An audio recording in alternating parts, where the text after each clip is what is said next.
Okay, we have the Bont. These are the fake Bonts apparently. I bought these from Bike Bug in Australia a couple of years back, and so I got it from the authorised store. So I didn't buy them online. Bought them local. Paid, I'm not sure it was, $250, $300 or whatever it was.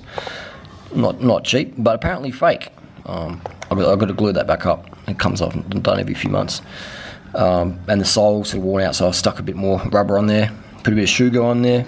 But what I do like about these Bonts is that this carbon, fake carbon, real carbon, whatever it is very stiff. There's no flex in these shoes.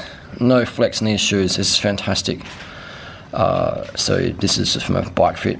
So someone in the industry said, Harley, hate to break it to you, maybe your Bonts are fake because they're flaking so much in the uppers, especially on the forefoot there. You can see this one here is just really flaking a lot more. This one here, the left shoe, flaking a lot more than the right. So someone said the uppers are mixed. And also I noticed as well was the buckles were different. I noticed that when I tried them on straight away, because I used to work in footwear, so I'm pretty sensitive to things like that. But I didn't really care because these were the only size they had, and I needed some good shoes that weekend, so I just bought them. So that was another thing they said, the buckles are different, so another thing they're fake. But, you know, I don't know, because the sole is really, really solid still, so I rate it. Another thing that they said that's fake is that there's no size on the shoe. There's nothing to indicate what size the shoe it is except for the inner sole. So I'll show you here. So we pull the inner sole out, and Bonts come in different sizes. So we know, apparently, allegedly, this is fake because it doesn't say. If it said 45A, that'd be 45A Asian fit, or W, or wide fit, or narrow fit, or normal fit. But there's nothing. That's just a size 45 Bont, meaning anything. So yeah. So there we go. That's the inner sole that comes in my fake Bonts. So there we go. Also, there was something else in there, something about the screws. I forget what that was. But otherwise, yeah. So these fake Bonts have been going really good. How do you buy real Bonts? I don't know. Because I've had a few pairs of Bonts, and they've all seemed to be fake, according to an undisclosed name in the bike industry. My last pair of Bont Vapors, which I still have, the cleat, the markings in the cleat thing were all out of whack, you know, and they had different inner soles as well, and different bolts and stuff like that in the shoe. So, but again, the carbon sole on those is very good quality. But I use mountain bike shoes for everything, because I do a lot of gravel riding on my road bike, and I need to be able to walk, get off the bike, take photos, things like that. So these shoes, mountain bike shoes, do me well. But that's the update, long-term review of the fake Bont Vapors. They feel excellent in terms of sole quality. The upper though is quite poor. It's very sloppy, but you know, it doesn't hold me back too much. I can still push out the 300, 400, 500 watts, whatever I need to do when I need to do it.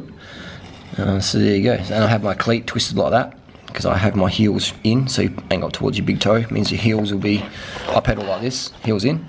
Alright, some people pedal like that, but if you've got ITB issues, set your cleats up so your heels are in, almost touching your cranks, and then see how your knee pain will go away. Sometimes your cleat will slip and you'll be pedaling like that, you know, or you might be pedaling like that. So make sure your cleats are lined up if you have any ITB issues, so your heels are nice and in, close to the cranks.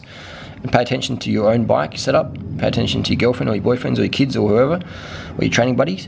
And if you've got any knee issues, generally someone's cleats slipped and then they're pedaling like that, and that causes a lot of ITB pain, which causes knee pain, and maybe even for surgery. And the solution is simple as changing the cleat angle so your heels are in, and then you can pedal a lot more naturally according to your biomechanical setup. So another thing as well is you can see the heel on this one. So yeah, we've got massive different quality control fabric there. So different types of fabric used in different shoes.